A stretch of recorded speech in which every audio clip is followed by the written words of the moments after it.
ಪ್ರಜ್ವಲ್ ರೇವಣ್ಣ ಮಾಡಬಾರ್ದನ್ನು ಮಾಡಿ video record ಬೇರೆ ಮಾಡ್ಕೊಂಡ್ಬಿಟ್ಟಿದ್ರು. ಮತ್ತೆ ಕೆಲವರು ಸಿಕ್ಕಿದ್ದೇ ಚಾನ್ಸು ಅಂತ ಮಾಡ್ಕೊಂಡಿರೋ ವಿಡಿಯೋವನ್ನು ಊರೆಲ್ಲ ಹರಿಬಿಟ್ಟಿದ್ರು. ಹೀಗಾಗಿ ಈ ಒಂದು ವಿಚಾರ ಸಾಕಷ್ಟು ದೊಡ್ಡ ಚರ್ಚೆ ಕೂಡ ಆಯಿತು, ಕೇಸ್ ಕೂಡ ಆಯಿತು. ಅಂತಿಮವಾಗಿ SIT ಯಾರೆಲ್ಲ ವಿಡಿಯೋ ಹರಿಬಿಟ್ಟಿದ್ರಲ್ಲ ಅವ್ರ ವಿರುದ್ಧ ಈಗ ಚಾರ್ಜ್ ಶೀಟ್ ಕೂಡ ಹಾಕಿದೆ. ಹಾಗಾದರೆ ಆ ಚಾರ್ಜ್ ಶೀಟ್ ಏನು ಹೇಳುತ್ತೆ ನೋಡೋಣ.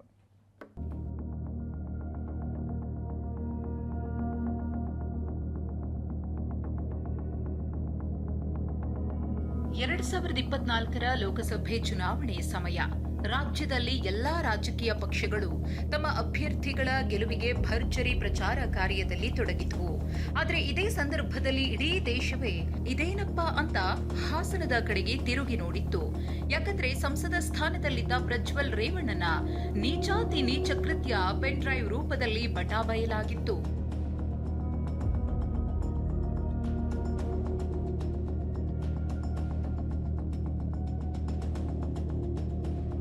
ಮಹಿಳೆಯರ ಮೇಲೆ ಪ್ರಜ್ವಲ್ ರೇವಣ್ಣ ಅತ್ಯಾಚಾರ ಎಸಗಿದ್ದ ವಿಡಿಯೋಗಳು ಎಲ್ಲೆಲ್ಲೂ ರಾರಾಜಿಸಿದ್ವು.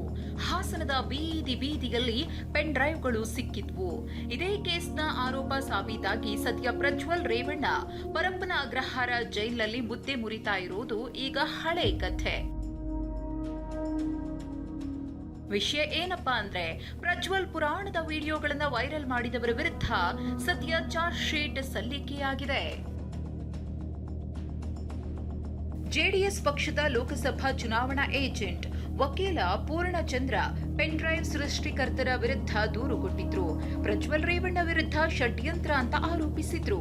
ಇದೇ ಕೇಸ್ ಬಗ್ಗೆ SIT 2 ವರ್ಷಗಳ ಸುದೀರ್ಘ ತನಿಖೆ ನಡೆಸಿ 13,712 ಪುಟಗಳ ಚಾರ್ಜ್ ಶೀಟ್ ಅನ್ನ ಕೋರ್ಟ್ಗೆ ಸಲ್ಲಿಸಿದೆ. ನವೀನ್ ಕುಮಾರ್, ಕಾರ್ತಿಕ್ ಗೌಡ, ವಕೀಲ ದೇವರಾಜೇಗೌಡ ಸೇರಿ 39 ಜನರ ವಿರುದ್ಧ ಆರೋಪ ಸಾಬೀತಾಗಿದೆ ಎಂದು ಅಂತಿಮ ವರದಿ ನೀಡಿದೆ.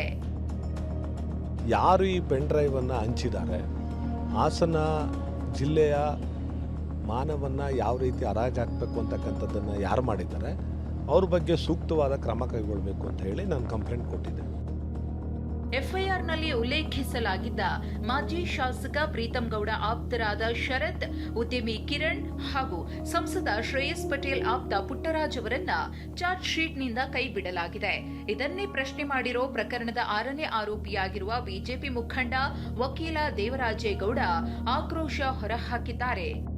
ಎಷ್ಟು ಪ್ರಾಮಾಣಿಕವಿದೆ ಅನ್ನೋದು ನಾವು ಪ್ರಶ್ನೆ ಮಾಡಬೇಕಾಗಿದೆ. ಇಲ್ಲಿ ನಾನು ಚಾರ್ಜ್ ಶೀಟ್ ಸುಮಾರು ಒಂದು 12,000 ಪುಟಗಳು ಚಾರ್ಜ್ ಶೀಟ್ ಅಂತ ಹೇಳಿದ್ರಲ್ಲಿ ನಾನು ಆ ಚಾರ್ಜ್ ಶೀಟನ್ನು ತೆಗೆದು ಕಾನೂನು ತಜ್ಞರ ಜೊತೆ ಚರ್ಚೆ ಮಾಡಿ, ನಾನೊಬ್ಬ ವಕೀಲರಾಗಿರೋದ್ರಿಂದ ಇದನ್ನು ಡೆಪ್ತ್ ಹೋಗ್ತೀನಿ ನಾನು ಬಿಡಲ್ಲ. ನಾನಿಲ್ಲಿ ಒಂದು ಕಾಲದಲ್ಲಿ ಪ್ರಜ್ವಲ್ ಆಪ್ತರೇ ಆಗಿದ್ದ ಪ್ರಕರಣದ A1 ಆರೋಪಿ ನವೀನ್, ಪ್ರಜ್ವಲ್ ಕಾರು ಚಾಲಕ ಕಾರ್ತಿಕ್, ಪ್ರಜ್ವಲ್ ಜೊತೆಗೆ ಇದ್ದ ಚೇತನ್, ಆಡಿಟಿಂಗ್ ಕೆಲಸ ಮಾಡಿಕೊಂಡಿದ್ದ ಹರೀಶ್ ಅವರೇ ತಮ್ಮ ವೈಷಮ್ಯದ ಕಾರಣಕ್ಕೆ ಪ್ರಜ್ವಲ್ ರೇವಣ್ಣನ ಕೃತ್ಯಗಳನ್ನ ಬಯಲು ಮಾಡಿರುವುದು ಸ್ಪಷ್ಟವಾಗಿದೆ.